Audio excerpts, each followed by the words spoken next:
Right now, all I'm thinking about is how to get $3,500 by next year so that I can get the Apple Vision Pro. And Bolu can definitely very, very, very, very well agree with me, right? Yeah. The Vision. I think this is. I've not really been part of like any. I don't think I've been part of any like serious technological revolution before. Like old enough to like really understand it. Like when the iPhone came out back then in 2007. I was not wise enough then. But now that I'm like really old enough to like understand how revolutionary this is, I think. I mean, I just have to agree and say I was blown away by Apple's presentation of the Vision Pro, and it just makes you think. I mean, not to diss anybody, but I mean, Meta has been working on. They've been working on VR headsets for a while now. They've pumped tons and tons of money. Changed your name. Well, to capture this VR, AR, or whatever element, right? Well, you change your name to Meta. True.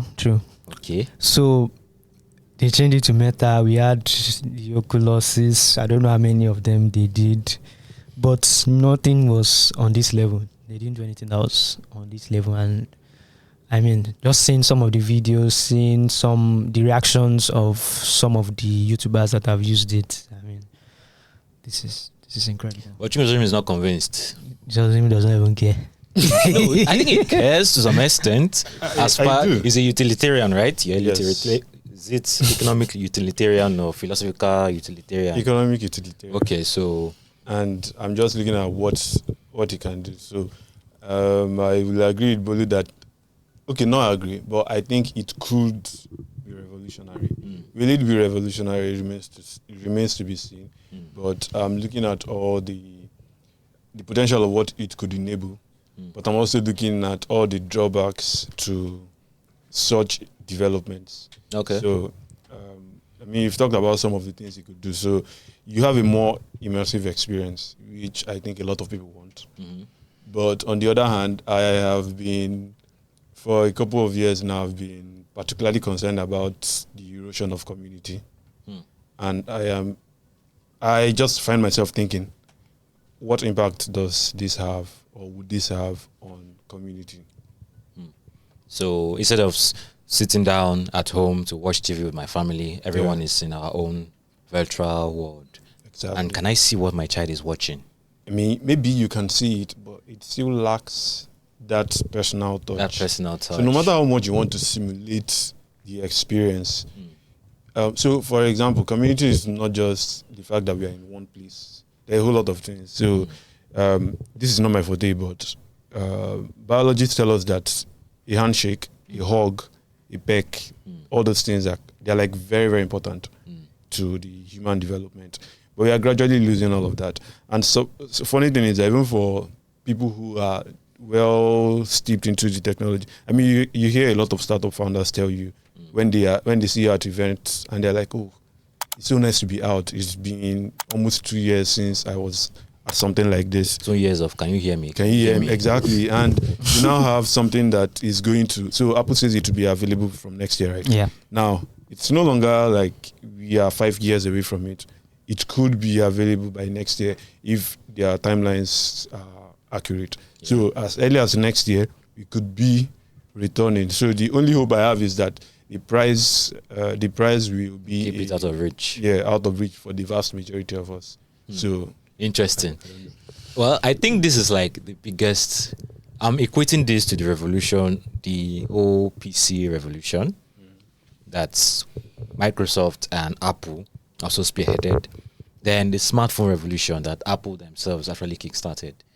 They saw that buttons were clunky and they said, okay, why not just use our fingers to touch? So they moved from desktop computing to mobile computing, and now they're calling this spatial computing. And I'm not even calling this metaverse or video. No. It's actually a computer with an actual chip inside the headset. So it's a computer that you're wearing on your head. An M2 chip. An M2 chip. So you're wearing a computer on your head. Yeah, you have a 4K micro LED screen on one eye, then another 4K micro LED screen on another eye. I think that's crazy. I mean, I'm a Hapu eater, and okay, I just said Hapu. My God, And you're not even Yoruba. Thank God you do this one. I'm an Apple eater normally, but it's getting really, really hard. According to Linus, it's really, really hard. It's impressive, but another question I would ask is, do we really need this? Okay, so let's take Senegal for example. Yeah. That has been facing a huge number of unrests, right? Do you think a society like Africa that kind of needs a lot of political involvement, political engagement, and political activism, whether the economy has been stable or not, do you think a society like Africa could benefit from technologies like this? I say yes, because look at what the smartphone did to political activism in Africa, for instance. So movements that started on Twitter actually went offline and caused a lot of change, right? There's the Occupy Nigeria that happened sometime in 2014, I guess. Then, is it 2014 or 2011? I'm not even sure again. Occupy Nigeria, I think that was 2015. 2015. If I'm not- Oh, January Sorry, 1st. Was it? No. Was it 2015? When did Jonathan leave us? 2015. Okay, I think that would be. That was when, that same year, January 1st, he announced that he removed subsidy and blah, blah, blah. Then it was bring back our girls. Now, I'm thinking of the possibilities, right? Imagine social movements where if you gather together, Personalized, like if you gather together in one place, you could come and chase you with tear gas. But imagine social movements. Everybody's wearing a VR Virtual. headset, and you guys are actually seeing yourself and talking to yourself. Now we are hearing that the internet in Senegal has been shut down. So there's a utilitarian or oh my God, there's a utilitarian argument to this. I still don't see it. I still don't see it. So the people that are fighting now in Senegal, instead of just mobilizing of sitting risking in their your lives. house. So here's the thing: it's political power, and I'm no political strategist, but people who are smarter than me say that power is not given; it's taken. You can't take it from your screen, man. You cannot. Well, it's too. So even if you wanted to use it to enable free and fair elections, where you can just sit down in your house and vote. For now, you can't take it via a Vision Pro, but I think you will be able to. Pro. Oh, okay. In its current form. Okay. I'm looking at future iterations, right? I mean, when the smartphone came in 2007, most of the things we could do with smartphones now, you can't do them now, right? Yeah. Now smartphones are rivaling actual computers in computing power. They're rivaling cameras in camera power. Now, I'm just imagining the possibilities for African countries like us. Where I see the possibilities mainly in education. In education. Yeah, because now we have a more immersive education experience.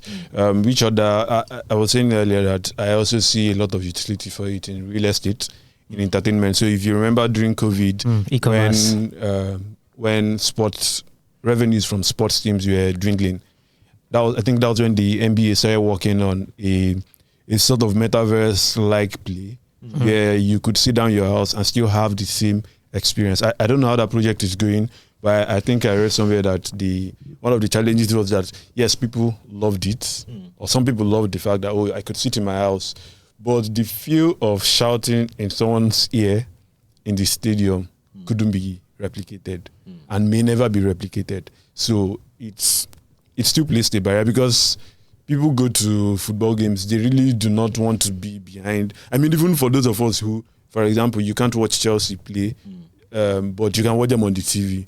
You know there is an entirely different feeling from So I don't want us to go. I've already switched up people, I'm already on Senegal. Telling me about football. Don't worry.